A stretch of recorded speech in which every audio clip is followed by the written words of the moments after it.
investors. I'm Ashley Berry, and welcome to Stocks to Watch, where we bring you insights directly from the executives leading innovative and emerging companies across the global markets. Today's interview is being disseminated on behalf of Arianne Phosphate, Inc.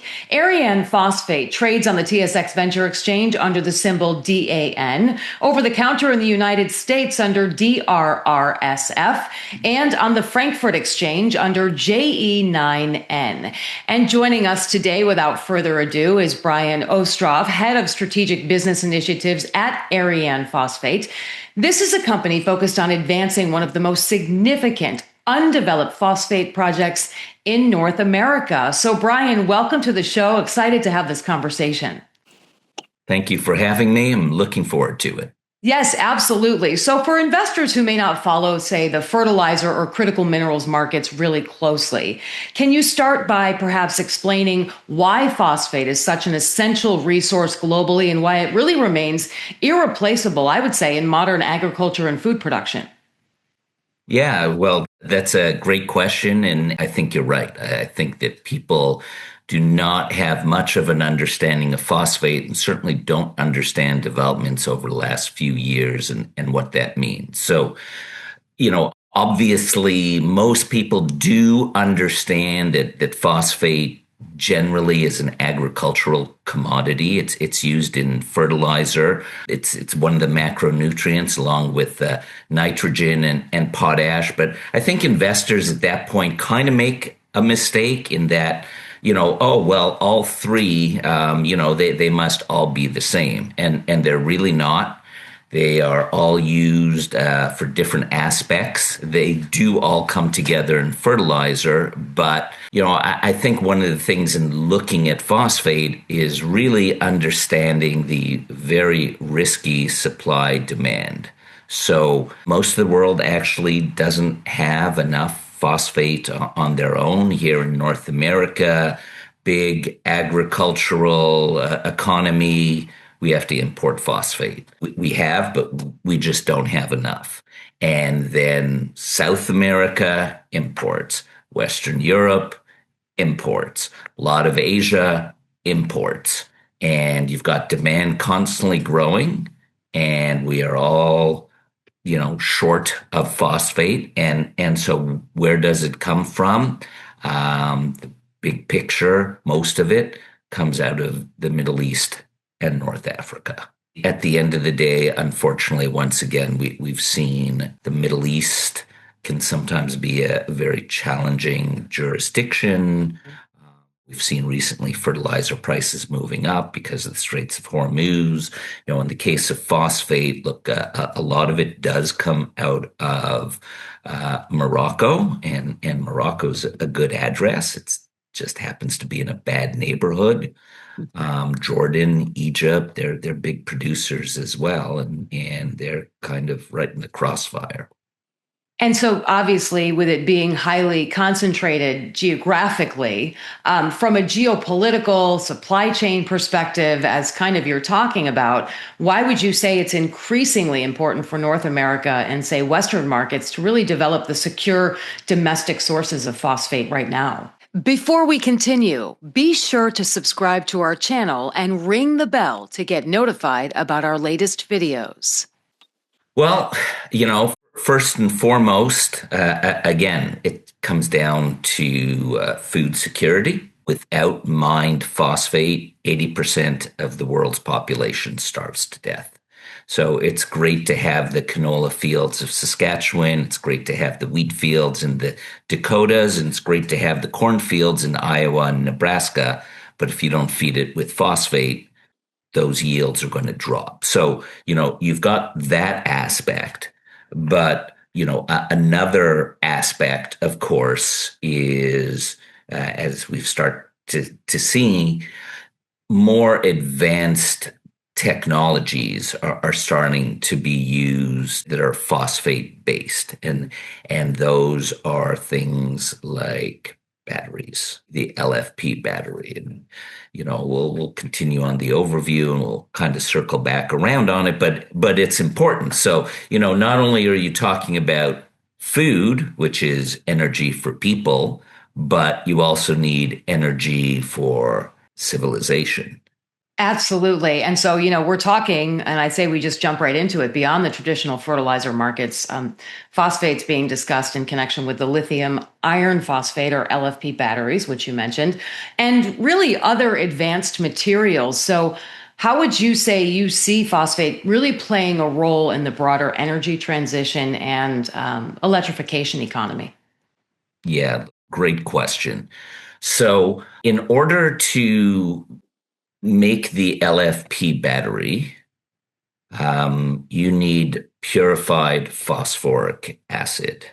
And purified phosphoric acid, just because you have phosphate, doesn't mean that you can upgrade it all the way to a purified phosphoric acid.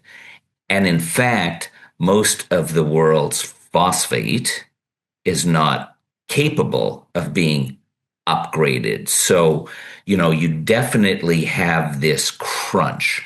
And so the LFP battery, ironically, was actually first developed in North America. Original patents came out of the University of Texas in the early 90s, made its way to Montreal, where Hydro-Québec and the University of Montreal had advanced them to a point that it was a commercial product. And then, unfortunately, the West did what the West usually does. ADD, it's not making me $1 billion a day yesterday. And they kind of left it. It migrated to Asia, particularly China. They continued to advance it. They advanced the technology, obviously advanced the production. And here we are 30 years later. The West has now woken up to the LFP battery, and this is great. But guess what? China produces 97, 98% of them. The other thing I would say is I think that as people are starting to understand the importance of batteries, but people make a mistake there, I think. When they hear battery or think battery, they think automotive, they think the EV. As well they should, because that is the major market, and that had been the market that really drove commercialization of LFP technologies. But I think people are misunderstanding the fact that the LFP is the dominant battery chemistry in energy storage systems. So what are those? The energy storage system is, more and more people say are putting up solar panels on their roofs, or you're building solar farms or things like that. So you are capturing all this energy, and that's great, but you have to store it. You get home at the end of the day and it's dark. If you didn't store the energy that you kept, you're not cooking dinner. So you need the batteries that allow you to store it. And when it comes to the energy storage market, the LFP is approaching about 90% of all batteries used in energy storage systems. So those energy storage systems obviously are important in terms of people, our homes, and all of that. But on a commercial, look, everyone is talking about data centers, AI, all of that. And as soon as they start talking about it, inevitably, well, how do you power these things? Oh, we're, starting up old nuclear plants. We're this, we're that. The reality is, and I think it's a reason why places like Texas are putting up a lot of data centers, is the sun. You're going to build solar farms beside where your data center is going to be. And that's LFP. And guess what? As I've said, 97, 98% of LFPs are coming out of China. And it's one thing to get those LFPs, because General Motors or Ford or Volkswagen wants that in the car. It's another thing that you want those LFPs for data centers, AI, military. I don't think China is going to be so interested in coughing up those batteries. So, if we want to continue to progress we're going to need LFP, which means we're going to need phosphate. Yeah, really appreciate that. And also the historical context when you talk about it being developed in Texas. What a missed opportunity there. I did not know that. So that's fascinating to me. And we're kind of segueing into this about the long-term phosphate demand. So I would ask, how would you say Arianne's phosphate project really positions the company to help meet that demand over the coming decades? That's a great question. I think it's an important question. I'm going to just do a little geological snippet here. So, most phosphate is formed in a sedimentary deposit. And, at the end of the day, the challenge with the sedimentary deposits are there's a lot of other deleterious elements in them: radioactive, uranium, thorium, heavy metals, mercury, arsenic, cadmium.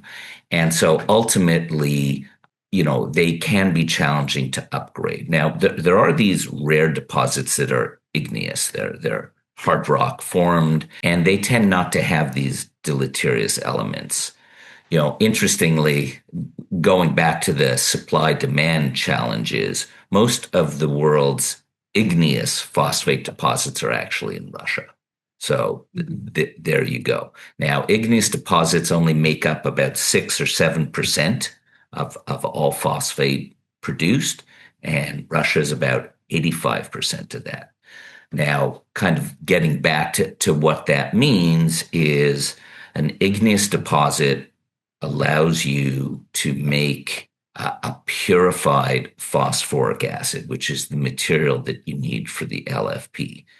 Arianne has an igneous deposit, and we make an extremely pure phosphate concentrate. And in particular, we put out some news about 3-4 weeks ago. We actually make the purest phosphate concentrate on the planet.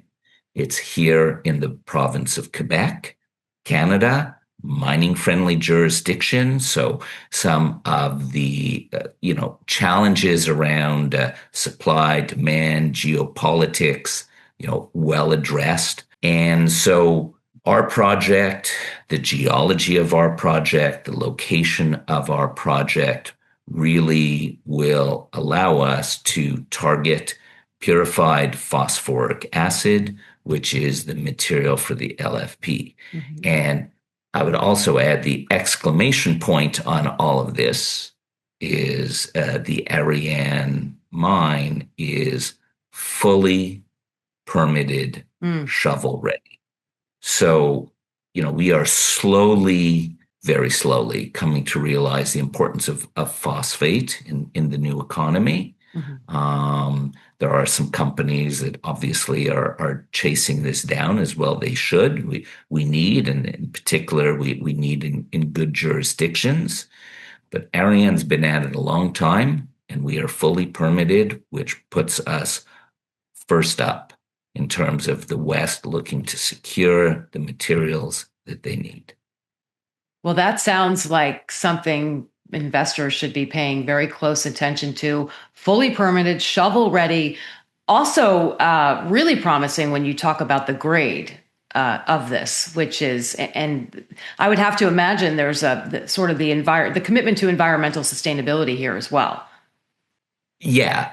That is another point, like in terms of, again, the nature of our phosphate, without getting too much into it. When you process that phosphate into a phosphoric acid, you are liberating some of these deleterious elements.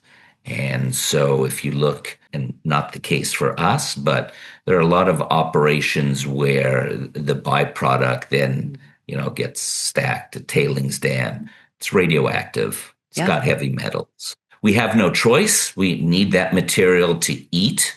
I've already said a world without mined phosphate is a world that is going to be 80% smaller population-wise. So we need it. But as you start reaching for these specialty applications like the LFP or even direct food additives, anyone who drinks Coca-Cola, that's purified phosphoric acid. Anyone who eats preserved meats, that's purified phosphoric acid. That market is getting tighter and tighter, and that is something that we need to deal with. And having a high purity phosphate concentrate allows you to make that purified phosphoric acid. Fantastic. Well, I'm really excited to follow your journey and learn more.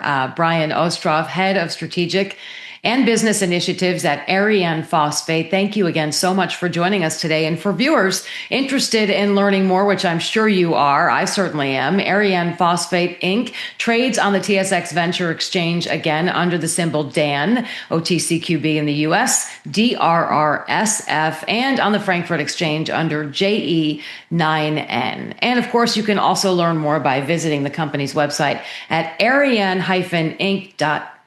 Thank you so much again, Brian. Fascinating story. Thanks for all you're doing. Thank you so much for the time.